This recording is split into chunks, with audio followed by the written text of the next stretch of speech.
Olá, sejam bem-vindos a mais um episódio do Conexão Mercado, que hoje vai tratar de uma pauta de utilidade pública, a saúde do trabalhador. Estamos aqui com uma advogada especialista no assunto, ela é especialista em direito do trabalho, em saúde do trabalhador, a doutora Cristine Gouveia, que é sócia do escritório Oliveira Marinho Advogados. Seja muito bem-vinda. Muito obrigada, Bel. Estou muito contente de estar aqui para conversar sobre esse assunto que é super importante. E vamos em frente. Vamos sim. E eu quero começar por uma questão urgente e muitas vezes negligenciada no corporativismo aí, que é a saúde do trabalhador, em especial a saúde mental, que tanto se fala. E eu queria a sua análise mesmo, trazer informações importantes do ponto de vista do direito, como este trabalhador está amparado. Hoje em dia, Bel, a saúde mental ela ganhou um foco muito grande.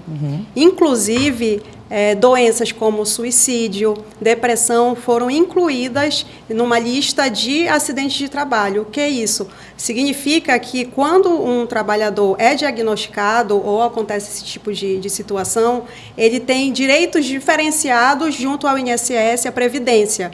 Entendeu? Então, assim, a saúde mental, principalmente depois da pandemia, ganhou um enfoque muito grande. Sim. E as pessoas começaram a perceber que não é uma frescura, não é uma falta de vontade, que envolve muita energia ou falta de energia do trabalhador, e isso pode prejudicar enormemente tanto a sua vida social quanto a sua vida familiar e, consequentemente, no trabalho, né? Certo. E é um assunto muito, muito sério que a gente precisa estar falando bastante, justamente para colocar esse assunto no protagonismo, né? Até porque, gente, olha só, eu tenho dados aqui do Fórum Econômico Mundial que mostra que a saúde mental gera um custo global, olha isso, de cerca de 6,6 trilhões de dólares, considerando aí despesas médicas, perdas por absenteísmo e aposentadorias precoces. E, especificamente no Brasil, representa quase 5% do nosso PIB. Ou seja, não é só uma questão aí de saúde, é também uma questão econômica, é uma questão de um modo geral, né? Um panorama geral. O que movimenta, o que se gasta hoje com isso, né? Tem um filósofo que ele é coreano, mas o foco de estudo dele é na Alemanha. O nome dele é Byung-Chul Han. Ele fala da sociedade do cansaço. Tem o livro, e ele explica justamente que a gente está no momento atual que as corporações, as empresas exigem tanto do trabalhador e exigem uma produtividade que às vezes vai além dos seus limites físicos e acaba gerando essa sociedade que ele chama de sociedade do cansaço. E é justamente por isso que essas doenças, como a depressão, emagrecimento por falta de interesse, até mesmo o burnout, são doenças que entram no foco da nossa época. Diferente, por exemplo, quando começou a Revolução Industrial, que o grande problema naquela época eram os acidentes de trabalho. Na prensa, prendi a mão, perdi o braço. Agora não, a gente vive uma época que o maior problema é o problema de saúde mental. Tanto que tu falaste, o número de afastamentos em razão de problemas com saúde mental é enorme no Brasil. Olha só, a Lei 14.831, de 27 de março de 2024, estabeleceu o certificado Empresa Promotora da Saúde Mental de âmbito nacional a ser concedido pelo governo federal às empresas que atenderem a determinados critérios de promoção da saúde mental e do bem-estar de seus trabalhadores. Eu gostaria do seu olhar, da sua análise sobre essa lei. A saúde, ela precisa ser vista de forma integral. Tá? A saúde não é só a saúde física, eu estou inteirinha aqui. Eu posso estar inteira aqui, mas eu posso estar com uma depressão horrível e vocês receberem uma notícia triste sobre o meu futuro em 2 dias. Porque as pessoas, elas não fingem depressão, elas fingem alegria. Exatamente. Entendeu? Então, quem tem problemas de saúde mental não vai demonstrar. Então, é muito difícil, dentro do ambiente de trabalho ou do empregador, cair só nele essa questão. Porém, a legislação vem para ajudar e abrir os olhos desses empregadores de que é preciso fazer alguma coisa. Então, por exemplo, é preciso fazer reuniões que orientem a que pessoas evitem bullying, sobrecarga, que os funcionários consigam dar feedback sobre a carga horária, sobre o nível de trabalho, se está conseguindo, se não está, entendeu? Então, a lei, ela é, de fato, bastante necessária Porém, como toda lei, ela precisa ser colocada em prática. Exato. Entendeu? E é essa a grande questão. Vir e colocar em prática mesmo para que faça e surta efeitos futuros, tanto na qualidade, no bem-estar do funcionário, quanto, é claro, na saúde e na justiça social como um todo. E você falou de um ponto muito importante, que é essa questão de que é aquilo que a gente não percebe. Porque eu acredito, pelo menos aí do meu ponto de vista mesmo aqui, é esse profissional ele se sentir de fato ouvido, de fato escutado, de fato acolhido, para que ele possa, para que a empresa possa, inclusive, trazer para o problema algo que nem parece que existe. Sim. Né? Então, como você falou, de repente alguém ali que se sente tão acuado ou então tão fora do desconexo ali de toda a equipe, porque lá no fundo é uma pessoa triste, é uma pessoa que está pensando de repente em suicídio, ninguém nem sabe, nem percebe, que ele possa buscar ajuda ali dentro da empresa, onde muitas vezes a gente passa a maior parte do nosso tempo. Né? Quantas vezes os funcionários passam maior parte do tempo fazendo o trabalho do que com a própria família? Exatamente. Né? E por isso que precisa. E aí, inclusive, eu ia te perguntar quem fiscaliza a saúde do trabalhador? Porque daí é uma pergunta que a gente deve se fazer e deve cobrar, inclusive. Sabe por quê, Cris? Porque eu te falo do ponto de vista mesmo de ter essa prática. Porque sancionar é importante, como você falou, é importante ter a lei, lógico que é importante. Mas e aí, a fiscalização disso? Sim. Perceber se está sendo colocado em prática, cobrar, né? Porque é um assunto, é uma pauta. Eu comecei o programa falando de utilidade pública porque, de fato, é isso mesmo. A saúde mental, ela está aí. Os profissionais que a gente percebe que tem, existe esse cansaço, existe burnout, tão falado, mas muitos que a gente não percebe quando vê, só chega realmente a notícia triste. Né? Sim, exatamente. E, assim, eu vou falar por experiência própria. Eu já fui diagnosticada com burnout. Eu trabalhava demais. Eu era centralizadora, só eu poderia resolver. Eu chegava a trabalhar quase 18 horas num dia, entendeu? E eu não estava percebendo que eu estava definhando, entendeu? Chegou uma fase da minha vida, Abel, que eu realmente paralisei. Eu não conseguia mais. Se eu pensasse em trabalho, eu não conseguia. Eu travava. Eu não conseguia pensar em pisar no escritório. E é muito difícil. É muito difícil. E eu cheguei nesse ponto sem perceber. E como eu sempre trabalhei por conta própria, sempre tive meu escritório, hoje em dia eu sou sócia num escritório, então, assim, justamente isso, quem fiscaliza? Então, primeiro de tudo, tem que ter o autoconhecimento. O autoconhecimento ele é muito importante, a gente tem que se ligar que tem coisa errada. Um exemplo é a síndrome do domingo à noite. Quantas pessoas, quando chega o domingo à noite, começa a bater uma angústia, começa a vir a insônia, fica agoniado, ansioso, porque no outro dia tem que trabalhar. Sim. Entendeu? Então, antes de tudo, você tem que se perceber em que ponto você está. Porque, Bel, trabalho é meio de vida, não é meio de morte. Exatamente.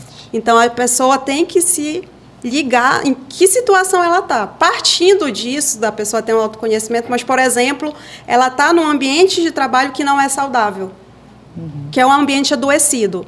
Seja porque ela tem um chefe que é grosseiro, seja por cobranças muito ásperas de metas, seja por preconceito ou piadinhas dos próprios colegas, porque, assim, o que causa dentro do ambiente de trabalho o adoecimento, muitas vezes é o que a gente chama de assédio moral.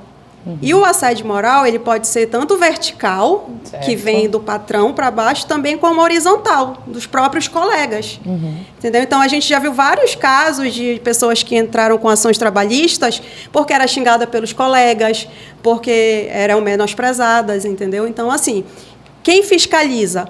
As grandes corporações têm canais de denúncia, que são anônimos, que são recebidos por oficiais de compliance, e aí ele consegue fazer essas denúncias através de ligação ou e-mail, que existem os canais apropriados. A grande questão é quando a empresa é menor, que não tem esse tipo de coisa, que quem está assediando é o próprio patrão. Então, é realmente uma questão muito delicada, mas se a pessoa está numa situação que ela vê que o ambiente de trabalho é adoecido e que ela quer fazer alguma coisa, a saída é fazer a denúncia no Ministério do Trabalho. Faz a denúncia, aí o Ministério do Trabalho vai autuar e o auditor do trabalho vai fazer as diligências pertinentes. Mas essa denúncia ela consegue fazer de forma anônima? Consegue. Consegue fazer. Consegue. Para que aí o Ministério Público vai até... Ministério do Trabalho, Ministério do Trabalho. Vai até essa empresa, mas não notifica, fala quem fez a denúncia. O grande porém nessa situação toda é quando a empresa é pequena. Porque, por exemplo, eu vou fazer uma denúncia anônima, eu vou citar a situação X. Todo mundo da empresa sabe que a situação X envolveu a Maria e o João. Certo. Entendeu? Então, vão desconfiar que, no mínimo, ou é alguém amigo da Maria, entendeu? Ou é a própria Maria. Então, a grande questão que geralmente impede essas denúncias de assédio moral é essa. É o medo da demissão, né? Exatamente. A dependência financeira. Preciso, não vou aguentar aqui esse ambiente hostil. Exatamente. Né? Por conta disso. Muito complicado. Eu vi que você também tem formação em coach sistêmico, né? Tenho. Queria que você falasse um pouco disso e como isso te ajuda dentro do direito, porque eu acredito que está tudo interligado, né? Sim, com certeza. O coach integral sistêmico, que foi a formação que eu fiz, ele pretende estudar o ser humano como um todo e acoplando todas as áreas possíveis que o ser humano se relaciona no dia a dia. É por isso que chama sistêmico, entendeu? Então, por exemplo, eu não posso estar muito bem no meu trabalho e deixando a minha família de lado. Ou muito bem com a minha família, muito bem no meu trabalho, mas a minha saúde está lá embaixo, tá? Estou sedentária, obesa, com triglicerídeos altos. E atua no cenário exatamente. todo, né? Então, o coach integral sistêmico, ele visa fazer com que a gente ande numa integralidade, atingindo de uma maneira equilibrada todas essas áreas. E por que você procurou fazer esse curso? Porque eu gosto muito de estudar desenvolvimento humano. Eu sempre fui muito ligada pelo lado social. Então, assim, é muito engraçado que a minha carreira advocatícia, ela começou num escritório de direito bancário. E lá era muito, contrato, era uma coisa muito robotizada, era uma coisa que me deixava frustrada até, que eu achava que eu não estava desenvolvendo meu potencial. Então, eu decidi, inclusive, esse meu primeiro emprego, eu tinha acabado de me formar, eu fui contratada por um escritório de São Paulo para gerenciar a filial deles aqui. E o meu chefe adorava, quando eu pedi demissão, ele veio de São Paulo, pedir para eu não sair. E agora imaginei, eu recém-formada, com uma oportunidade naquela época, que ninguém faria o que eu fiz, e eu olhar na cara do meu chefe, que veio de São Paulo, e falar, não, vou sair porque eu preciso buscar outras coisas. Foi aí que eu encontrei o direito do trabalho, que eu consegui vir para o lado social, entendeu? Então, vindo para o lado social, eu comecei a perceber que era muito melhor, muito mais gostoso para mim ajudar as pessoas. Então, como eu pensei em buscar o coach? É justamente nessa situação, porque logo depois da minha formação, foi que eu paralisei por causa do burnout. Então, eu já estava sentindo que tinha alguma coisa errada. E eu precisava de um autoconhecimento, de alguma coisa que me fizesse abrir os olhos. Então, na formação, não sei se... Eu sei que tu também gosta muito, né, de inteligência emocional. Então, não sei se já preencheu a roda da vida. Já. Eu já. Pois é, quando eu preenchi a minha roda da vida, que ela estava toda torta, e o nosso coach treinador falou, e aí, a tua roda gira? Eu falei, não, que ali caiu milhões de fichas que estava toda desequilibrada a minha vida, entendeu? Então, a partir dali, foi uma virada de chave de grande importância para eu fazer outras coisas que eu sabia que eu estava precisando para o meu profissional e para todo o resto, para equilibrar todo o resto, entendeu? Tanto que quando eu parei o trabalho com o diagnóstico de burnout, eu sabia que eu precisava fazer aquilo e eu consegui não ficar culpada, me sentir culpada por não estar trabalhando, não estar sendo produtiva. Por dar uma pausa, né? Por dar uma pausa, mas justamente porque eu sabia que eu tinha que dar atenção porque estava precisando de atenção.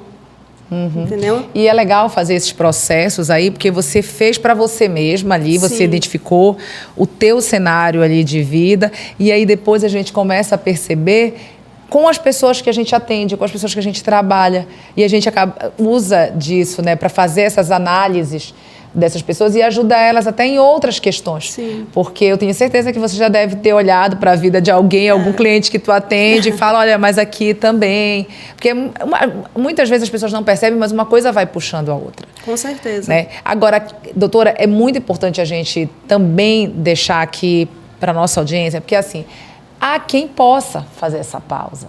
Mas existe, e eu acredito que seja grande, né, a maioria das pessoas que não pode. E aí eu te falo como ele está amparado no sentido de falar assim mesmo, não, eu não estou aguentando, eu sei que tem alguma coisa errada ali, ele já percebeu que tem alguma coisa errada nele e no ambiente de trabalho, de que forma o direito, buscar um advogado para ele seria a solução para ele ter essa pausa. Sim. Existe uma forma dele ter um seguro, uma licença ali durante um período? O que acontece? Se a pessoa está com diagnóstico e com atestado de afastamento, se for mais de 15 dias, ela pode receber auxílio doença no INSS. Entendeu? Então, pode ir sem medo nenhum. O que acontece muito, eu já tive muitos clientes, por exemplo, eu tenho um cliente que ele veio, não entrou com processo, mas ele veio se consultar comigo, ele trabalha na aviação civil. E como comissário. E as jornadas deles são exaustivas, eles não têm hora, tipo assim, troca, tem um dia que ele está voando de madrugada, no outro dia está voando. Então não tem rotina. Não tem rotina não tem de nada. sono, né? Imagina o desgaste. Exatamente, eu falei, pega o atestado com o teu psiquiatra e entra com auxílio doença. Ele fala, não posso fazer isso, senão vou ser demitido. Entendeu? É essa questão que tu estás falando. Mas é muito, Bel, da decisão da pessoa. A pessoa tem que decidir o que ela vai fazer. Entendeu? Porque ou ela continua adoecendo e pode chegar numa fase bem mais ruim, mais difícil de contornar, ou ela toma coragem, vê que aquele lugar não é para ela e que é melhor sair. Entendeu? E aí, qual é a medida jurídica quando a pessoa quer sair? A gente tem, dentro do direito do trabalho, algo que chama rescisão indireta, que é a justa causa para o patrão. Entendeu? Então, a gente vem na rescisão indireta e fala, olha, o ambiente é um ambiente hostil, é um ambiente que não é saudável, que não respeita a Constituição, as normas de segurança e higiene do trabalho. Então, por isso, deve ser dado a justa causa para essa empresa. Então, o empregado ele leva todos os seus direitos, entendeu? Aviso prévio, FGTS, tudo. Entendeu? É muito, tanto que eu falo, gente, se eu estiver nessa situação, nunca assine um pedido de demissão, que é o que acontece muito. Às vezes a pessoa chega no limite e pede demissão. Entendeu? Se ela está adoecida por razões diversas, porque assim, no caso da depressão, por exemplo, a depressão é uma questão neuroquímica do teu cérebro, mas existem os gatilhos. Entendeu? Então, se teus gatilhos forem todos no teu trabalho, essa empresa tem que ser responsabilizada por isso. Então, a pessoa tem que buscar. Nunca, se for em razão do trabalho, nunca assine um pedido de demissão. Procure um advogado, você que está assistindo, procure um advogado, traga a sua narrativa e a melhor coisa é a rescisão indireta. Nossa, então é isso. Eu vi que você também gosta, tem formação aí em inteligência artificial, gosta muito do tema. Sim. De que forma a inteligência artificial hoje, dentro do campo do direito, ela está atuando e facilitando a vida de vocês? Muito. Porque a inteligência artificial, ela consegue aumentar a produtividade de um advogado ou de um servidor público de uma maneira, assim, incontestável. Hoje em dia, já existem projetos dentro de tribunais grandes de decisões sendo tomadas por inteligência artificial. Olha só. Entendeu? Então, a inteligência artificial ela veio para realmente aumentar a produtividade. Quem não está usando ainda a mais famosa de todas, que é o ChatGPT, use imediatamente, porque a inteligência artificial ela consegue facilitar e te trazer conhecimentos de uma maneira indescritível. Então, por exemplo, antigamente, eu fui dessa época, a gente ia no fórum e tinha que ir com carrinho de compra para pegar processo. Hoje em dia já está tudo digitalizado. Então, com o avanço da tecnologia, os tribunais estão buscando fazer algo que é muito importante, que é a unificação de todos os sistemas, porque hoje em dia a gente já tem muito sistema separado. O Tribunal do Estado é um sistema, o Tribunal Federal é outro. Então, existem esses programas de desenvolvimento para que exista uma unificação, Quando isso acontecer, vai ser perfeito. E assim, a inteligência artificial também, ela vem mudar, já está mudando e vai mudar ainda muito mais o dia a dia das pessoas. E olha só, você falou aí do ChatGPT, que tem gente que ainda tem preconceito, acha que ele mata a criatividade, que ele vai deixar as pessoas preguiçosas. Eu vejo exatamente como você vê. Pelo contrário, eu vejo como um facilitador, um ajudante aí na produtividade. Só que é importante deixar claro que você tem que saber fazer as perguntas corretas. Porque eu digo que o segredo dele é isso, é você saber fazer as perguntas. O comando é tudo, né? Exatamente. Em terra de ChatGPT, comando é rei, né? Como dizem. Exatamente isso. Então, o que acontece? A gente está numa época que eu falo que não existe mais a questão, a gente não fica naquela dúvida, você é generalista, você é especialista. Sim. Eu falo que agora, em terra de inteligência artificial, a gente tem que ser nexalista, ou seja, criar um nexo, criar uma conexão, e quem que tiver a maior capacidade de criar essa conexão através do comando certo, que vai se destacar. Então, a pessoa tem que ser multifacetada, porque ela tem que saber perguntar. Isso entendeu? Mesmo. Ela tem que saber. Então, ou seja, por exemplo, um futurista que fosse especialista e imaginasse o carro, um nexalista ia pensar no engarrafamento. E que o engarrafamento ia vir em trânsito, que as pessoas iam se deslocar mais tempo, ficar mais tempo no carro. Então, através disso, é que você está falando, através desse exercício imaginético, a pessoa consegue aumentar ainda mais a sua criatividade. É isso. Eu costumo dizer que nós fomos acostumados e criados para querer ter a resposta certa. Eu digo, agora mudou. É a pergunta certa. É como você falou, é a pergunta certa e não a resposta. Mesma coisa eu falo muito sobre as pessoas querem aprender e pode ver pipoca aí de cursos para te ensinar a falar, não é verdade? Para te ensinar a se comunicar. E cadê curso para te ensinar a ouvir? Porque o grande segredo hoje é a escuta.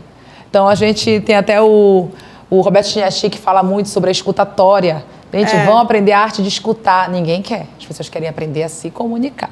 Quando o segredo está na arte de escutar. E a mesma coisa vale aí para a inteligência artificial. O segredo está na pergunta certa.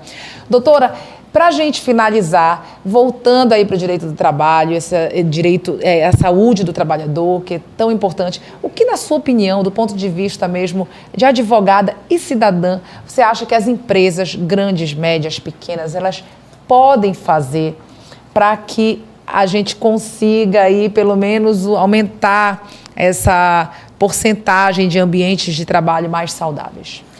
Na minha opinião, o que precisa ser feito, Bel, é aumentar a conversa entre os liderados, o diálogo, fazer com que as pessoas se sintam à vontade, não se sintam amedrontadas de falar determinada coisa que incomoda.